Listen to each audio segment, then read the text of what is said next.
Hello, hello. Today, this video is all about hands. So when we do put hands on the floor, they kind of become like our feet, and they basically have to perform in a way like our feet. So the position of the hands on the floor is going to matter on how the ground force reaction is going to be transferred through our arms and the shoulders. And again, since we live in the world that doesn't require us to use our hands so much, we do have weak hands. I used to have that issue as well. So, how can you make your hands stronger? Well, you have to expose them to perhaps holding something like maybe weights, or you have to play with your hands on the floor and just progressively warm them up and progressively build up that strength so they can handle your body weight workouts or body weight movements. And you'll definitely um, love that because you'll be able to open your lids and do other work without feeling any tension in your wrists and hands. So we're going to be on hands and knees position here. And as you get there, just kind of notice where your hands are. Look at them. And if you've seen my feet video, I do talk about the tripod foot and creating the arches and the space and a sense of elevation. So the same idea has to happen with the hand. So a lot of times what I see people do is they come here and they just like collapsing to kind of more of an outer edge. And then if you're not there, then go ahead and kind of explore that position.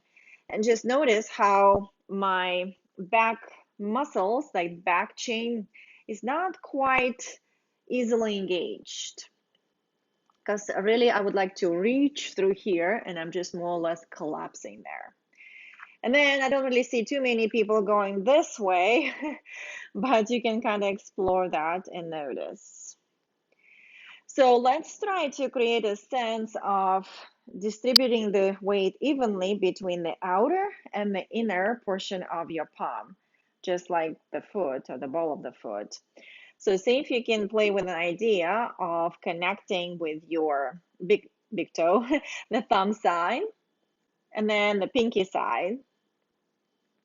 And then try to place them in a way so that you can feel the pressure is distributing evenly through the thumb and the pinky side.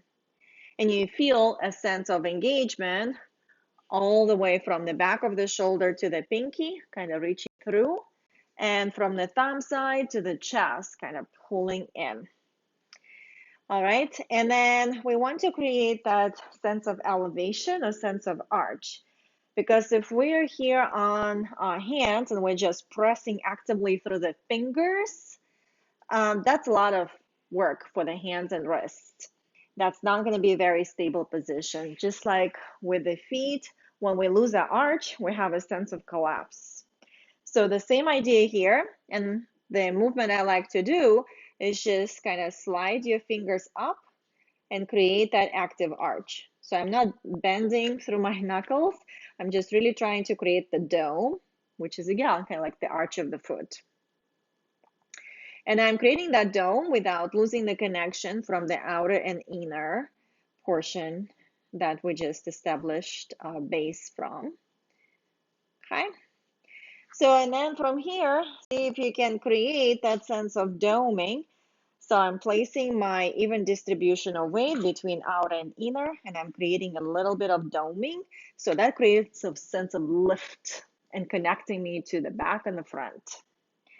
So that's just the position that I like. So when I am going into plank or push up or anything like this, as I'm going down, everything here is already set up to lift me up. Otherwise, I'm just going to collapse. So it's very important to create that stable foundation in your hands for your body weight movements. And right now, I'm just going to do some warm up. Okay. So from here, finding the position of your hands, do your best here. And I'm going to be just rocking my weight forward and back, forward and back. And as you come forward, that's where you're going to feel some sense of work in your wrists, because usually when we're here in life, this position is very hard to achieve to 90 degrees.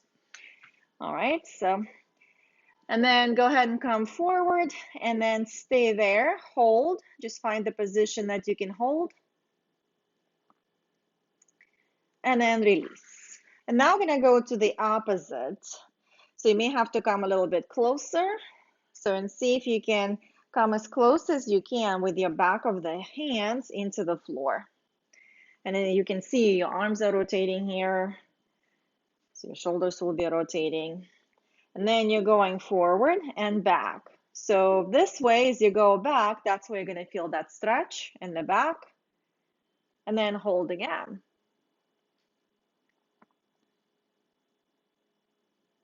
And then we're going to try to go outside as well.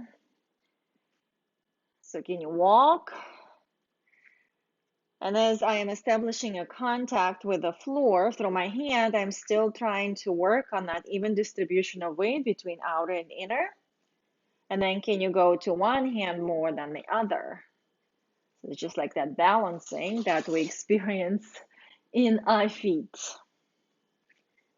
So notice how I'm not collapsing. You can also hold one side, then hold the other side. Okay.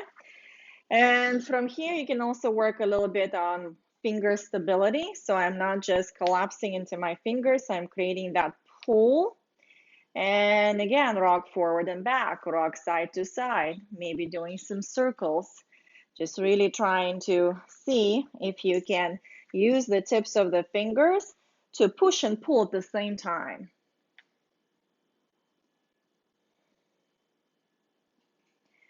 And of course, our fists. So you can do the same movements here. You can walk with the fists. You can bring them forward. You can bring them side to side. You can bring them forward this way.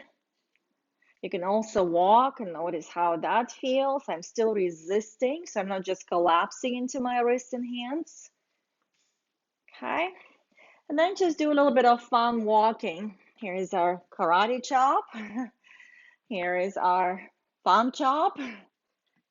So see how that feels. Can you also do your stretching between the index finger and the thumb? So again, I'm not collapsing. I'm not pushing through the fingers.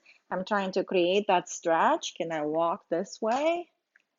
Can I walk back? Can I walk with fingers? Can I walk with fingers back? And just really play with your hands. Of course, you can do all the other movements here seated, but I prefer to do it on the floor because I will be working on strengthening at the same time as I'm warming up my hands for some work. So enjoy your wonderful and strong hands that can support you in life. You've got this.